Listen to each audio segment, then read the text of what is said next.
విశ్వంలో ప్రతిదానికి ఒక లెక్క ఉంటుంది. అది విశ్వనియమం. ఎవరైనా సరే డబ్బు, సంపద వచ్చినప్పుడు దాన్ని ఖర్చు పెట్టాల్సిందే. ఎంత ఖర్చు పెడితే, ఎంత సేవ చేస్తే అంత తిరిగి వస్తుంది.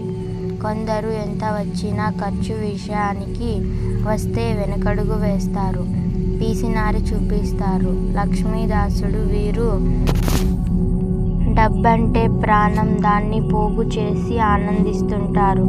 లక్ష్మీపుత్రుడు వీరు తమ సొంతం కొరకు మాత్రమే ఖర్చు పెడతారు, సుఖ సంతోషాలను అనుభవించరు.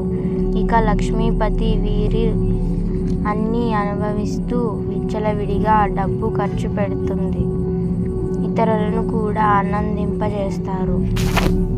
ఇప్పుడు మీరు ఏ కోవలోకి వస్తారు మీరే ఆలోచించుకోండి.